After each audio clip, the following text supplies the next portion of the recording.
मुस्कान तीसरी बार खिड़की के पास आई, लेकिन नवीन ने उसके तरफ मुड़कर देखा तक नहीं। नवीन मुस्कान के घर के सामने चाय की दुकान पर बैठा था और अपने ही ख्यालों में खोया हुआ था। महेश ने कहा, नवीन देखो तो, मुस्कान कई बार खिड़की के पास आई है और इंतजार कर कर चली गई है। एक तुम हो कि नजर ही नहीं घुमाकर उसे देखते। नवीन ने बहुत ही गुस्से से महेश को देखा, फिर सिर उठाकर मुस्कान पर एक नज़र डाली तो मुस्कान की आंखों की चमक दोगुनी हो गई। उसके होठों पर एक हल्की सी मनमोहक मुस्कान तैर गई। फिर दोनों की आंखों ही आंखों में बातें हुई। मुस्कान की गालों पर लालिमा तैर गई। फिर वह नजरें झुकाकर खिड़की से हट गई।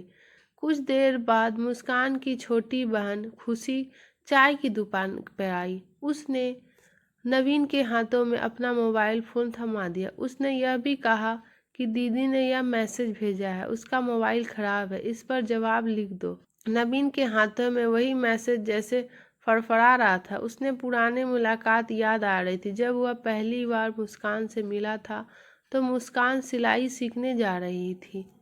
महेश गली के सामने आ रहा था, वहीं मुस्कान से उसकी नज़रें चार हुई थी। तब उसने कई दिनों से लिख कर रखा था अपना मोबाइल नंबर, हिम्मत करके वही गिरा दिया और मुस्कान के पास से निकलता हुआ खंबे की ओट लेकर खड़ा हो गया। मुस्कान धीरे धीरे चलती हुई कागज के पास पहुंची और रुककर चुपके से इधर उधर देखा और अपने हाथों से रुमाल गिरा दिया। फिर उसने रुमाल उठाने के बहाने कागज को उठाया जिस पर मोबाइल नंबर लिखा था।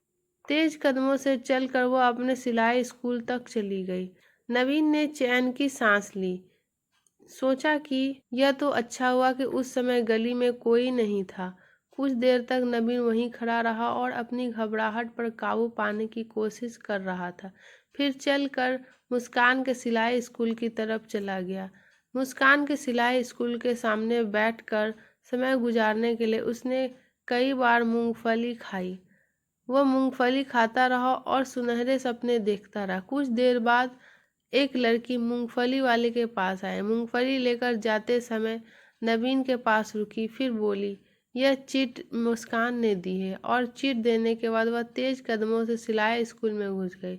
तब नवीन की खुशी का ठिकाना ना रहा। वह तुरंत वहां से उठा और तेज कदमों से चलकर पास के आजाद पार्क में पहुंच गया। वहीं एक पेड़ के नीचे बैठकर उसने नंबर सेव कर लिया और हेलो मैसेज दिया।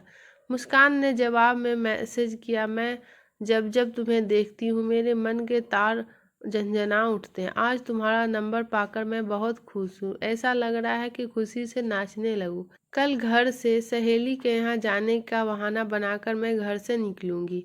आजाद पार्क में तुमसे झूले के पास मिलूंगी। नवीन को लगा जैसे वक्त थम गया हो।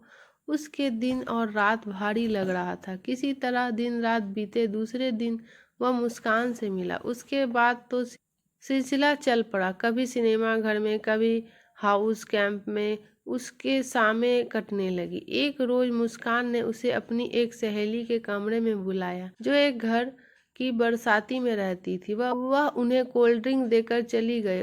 उसे अपने बॉयफ्रेंड से मिलने जाना था। मुस्कान ने उसे बाहों में जकड़ते हुए कहा, नवीन मैं तुमसे बेहद प्यार करती हूँ। नवीन बोला, मैं भी, पर मैं जातियां को नहीं मानती। कहकर मुस्कान ने नवीन के होठों पर अपने होठ रख कर मुंह बंद कर दिए। धीरे धीरे दोनों ने सारी सीमाएं पार कर ली। अब दोनों के बीच कोई दीवार नहीं रही। चाय की दुकान पर बैठे नवीन का ध्यान तब टूटा जब महेश ने उसे कहा, देखो तो मैसेज में क्या लिखा है। मैसेज में लिखा था, मेरा मन बहुत घबरा रहा है, मैं तुम्हारे बच्चे की माँ बनने वाली हूँ। तुम आज ही मेरे पिताजी से मिलना और हमारी शादी के बारे में बातें जरूर करना। पिताजी शाम को 5 बजे दफ्तर से घर चले आते हैं, जरूर आना, मैं इंतजार करूंगी। नवीन ने मोबाइल फोन छोटी बहन खुशी को वापस करते हुए कहा, कह देना कि मेरी भी तबीयत ठीक नहीं है, मैं गांव जा रहा हूँ, मैं आकर बताता हूँ। गांव का पता भी किसी को नहीं बताना। फिर नवीन तेज कदमों से बस अड्डे की ओर चल पड़ा। नवीन जानता था कि वह मुस्कान के घर जाएगा तो उसकी और मुस्कान दोनों की हत्या हो जाएगी। मुस्कान के पिता लोकल पार्टी के नेता थे।